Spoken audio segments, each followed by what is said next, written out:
head the Department of Consular Services.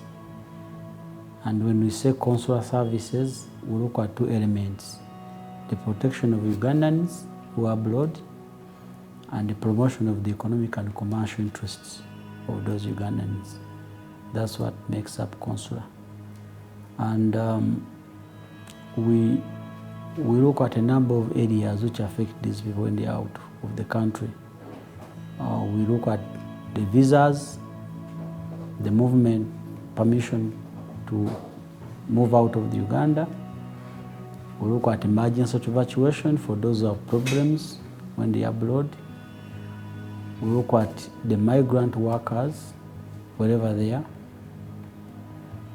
We look at passports for those people in the diaspora, wherever they want the passports, or they have lost their passports, they have to come through us in Consular. And we look at the Ugandan distress, or in prison, or in detention.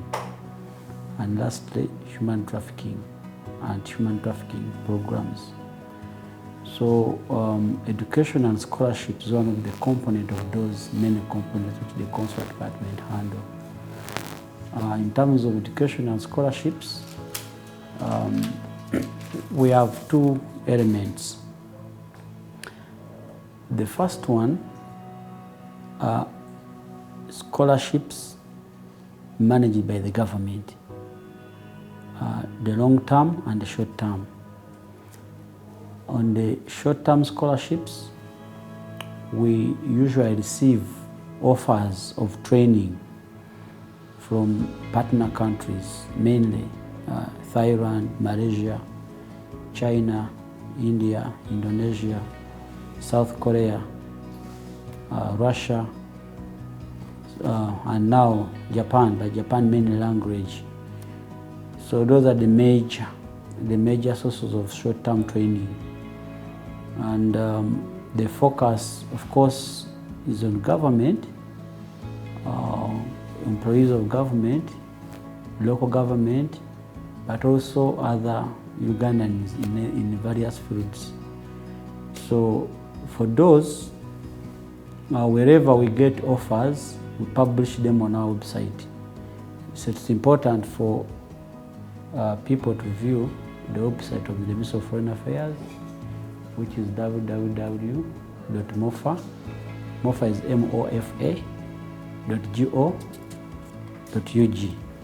So we usually publish those offers, and we also put on the notice board at the reception, because we have many people coming in the ministry to process a number of documents. They look at the notice board and they are able to know where the short courses are. So they apply through their employers, if they are in government, the permanent secretaries; if they are in local government, the chief administrative officers; if they are in the private sector, the CEO of the person where he works. Because those recommendations are necessary to process the application. So we do the recommendation. Usually we have a request, and he has the requirements which have been published. We pass over the name to that government. So the government which looks through into the various applicants and make a decision on who the best are. We don't do the determination ourselves. If they say we need 10 applicants and there are about 20 who have applied, we send all the 20, and then they go through, and then they determine who is the best according to them. Now the second category is long-term training. These are long-term scholarships offered by our partner countries, especially what we call South-South cooperation. We are on the south in the southern hemisphere. So most of the countries giving us those scholarships are from the southern hemisphere. And mainly we have from Algeria, over 100 scholarships per year, and another 100 in technical and vocational training per year. We have Cuba. Cuba gives us about 50 per year. We have India, we have Russia. Russia give us up to about 200 scholarships. We have China. China give us quite a number, about 500 plus.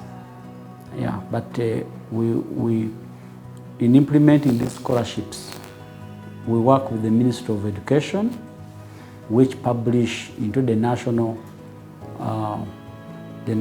print media every time the scholarships have been given. But usually during the immediate after the release of A-level results, you will see an advert calling on the applicants who have the minimum qualification. And then for China, we work with the Ministry of Finance, which is implementing the partnership with China. And every time they give us the scholarships, we advertise, and then people are able to apply for those scholarships. So those are long-term scholarships, but managed by government. But there's also another category of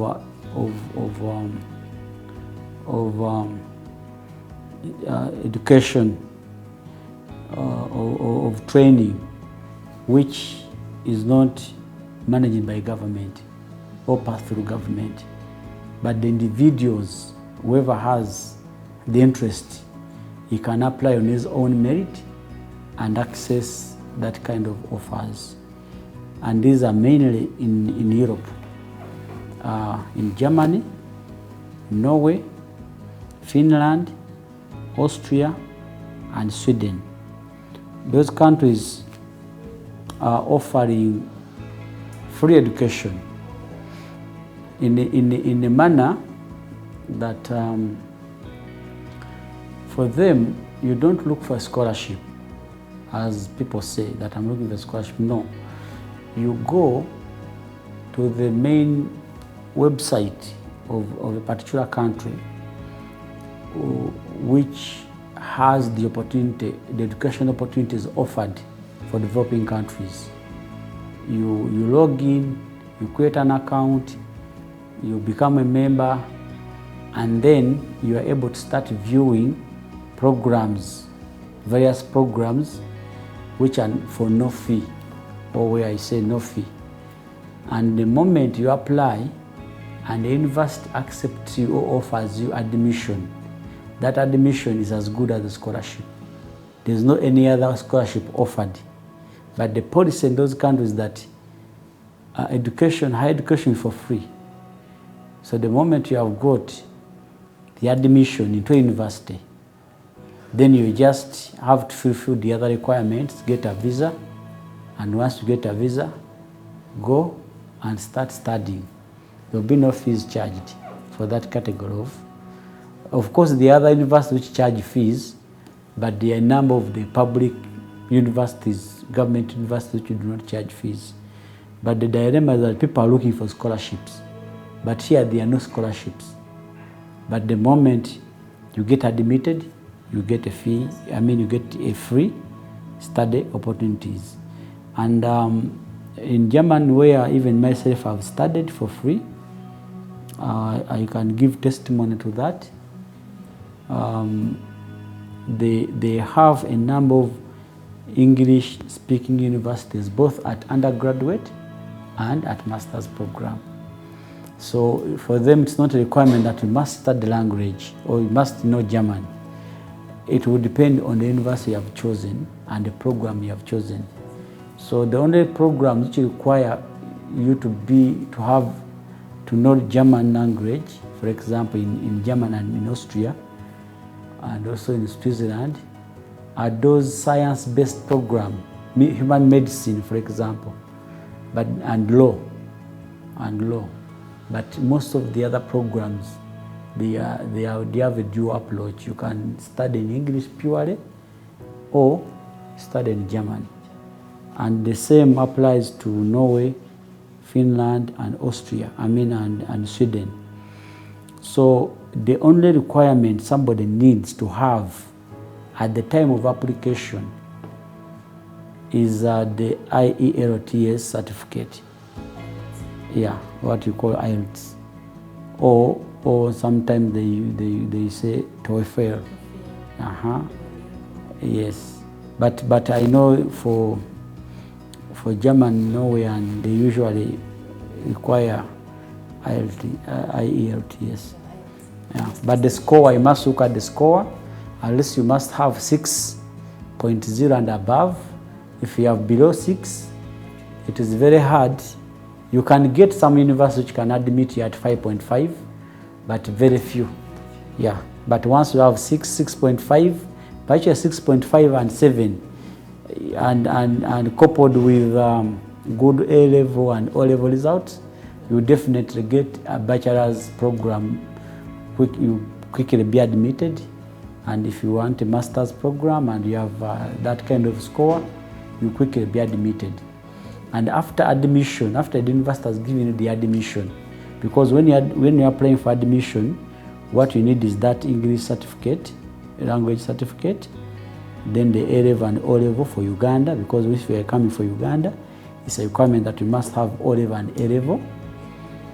Then if you are going for a master's degree, you require to have a bachelor's. If you are going for undergraduate, just O level and A level, okay? Or a diploma, and then the passport, your passport page. Those are things you need to have when you are uploading the documents. And after you have been admitted, then they will require you to have enough money for your upkeep. They call it upkeep. They will not pay fees, but every student is required to have a minimum of at least 11,000 euros. And forever, for them it is even regulated. It's only one bank which is required, which is authorized to receive that money from you. Yeah. So once you get admission, you will deposit by TT about 11,000 euros. For German, the bank is called Fintiba. You have to create an account online. It's an online bank. You don't see it, you don't meet anybody. You just sit in Uganda, you go to Fintiba, you apply for the bank, you upload your passport. Somebody, artificial intelligence will call you, recognize you, take a picture of yourself so many times, do a fingerprint using your phone, okay? And then they will create an account for you.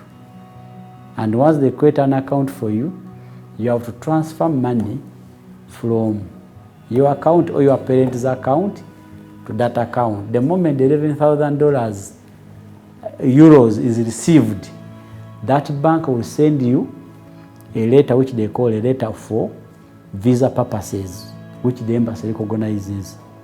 It will send you insurance, the insurance cover, okay? And then it can also help you to look for a place like accommodation where you are going to stay during your studies. So when you receive those documents, you submit them to the embassy and you wait. The embassy will send back your file to Berlin, and they process your student visa. Yeah, I think as a government we are encouraging as much as possible Ugandans to look for alternatives in countries where work ethics are good and labor policies are favorable. We have a number of our people, of course, in the Middle East. They are trying their best. We have big numbers there, whereas we have challenges here and there. But generally, people have been able to make a living and to earn from their hard labor. But the challenges they go through, we think if we could have alternative markets, it would be better. And that's why we welcome EduServe for looking at alternative destinations away from the Middle East. because if your focus is on skilling, and that's what you're also looking at as a government, you are able to take people visa, you take a plane, you report. And once you report, you go to your university and report and register. The universities are mandated to provide enough information to new arrivals where they can stay, whom they can contact for temporary stay before you get your apartment, how to register and get a work permit. All those things are done immediately when you reach there. Sometimes it takes so long to get a work permit, but it is always processed.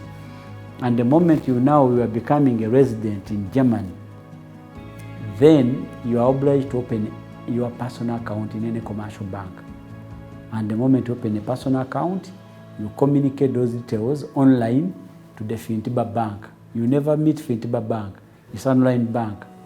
You communicate to them, then they start releasing money every month, around 900 euros from your own savings you sent for your upkeep. So every month you are like a salaried person. The money comes on that date of first of a month. The money goes to your personal account until that money gets finished. It will take like 1 year for the money to get finished. Once the money gets finished, they know that now you've already got used to the system, you have found jobs, you can now have your own other income to support your study. And the jobs are there for students. You're allowed to work for a certain amount of hours and you're able to earn money and as well as studies. So many people don't know about this, okay? They think they are looking for scholarships and what, but in these European countries, these ones I've talked about, there are no scholarships, but there are a number of opportunities for Ugandans who can raise the $11,000 for upkeep, only $11,000, and that money is returned 100%. Even when it makes interest in the bank, that interest is also given to you during the remittances. They are saying they don't take any coin from you. So that's the other scheme, education scheme, which is not government mandated. Then the other services you get from us as you process your training and scholarships is that we do certification of academic documents. Most people or students who are going abroad, they require Foreign Affairs to certify the academic documents, and SAS will do that. What we require you to do is you go to your mother institution or university or UNEB to first confirm or certify your documents, then you bring them to Foreign Affairs and we put on the final certification. Even those who have got academic documents out of Uganda and they want to use them in Uganda, they still come to Foreign Affairs for us to confirm that these documents actually have been issued to you from abroad, and then you can now freely use them in the country. Supporting our efforts to look for alternative markets for Ugandans, migrant Ugandan workers who are looking for a better paying engagements and also who can get an experience from what they are doing. So we need to skill our people, and from the program we have seen, what you are doing is that you are in that direction of skilling people, especially the youth who can go abroad and get a skill in agriculture, in poultry, piggery, and IT, and then come back and implement those skills. But also by doing so, those two come back with some kind of small income, which they can use as an investment source. So we are happy with your program. And I've also said that the market in the Middle East is saturated. It's almost full. We have over 500,000 people there, and you're looking for alternative avenues for that. So we think we can work with you formally and also informally so that we can promote this other sector. Yeah. So your last feedback? Just to encourage the youth, because those are your biggest target, to first of all to value education. It doesn't matter how long you can wait after studies until you get a job, but it's like somebody who has built a house and he has put on the gutters which can collect the rainwater, so that when it rains, you will not miss the rain. When the opportunity struck and you are studied and you have your papers, they'll find you wherever you are. But also to challenge them, not to fear taking risks. So if the opportunities come that you can go abroad and try something new, try it. Try it. But when you go, don't be stuck in those countries. Go there with a mission and a purpose, and once you are done, come back home. The home is the best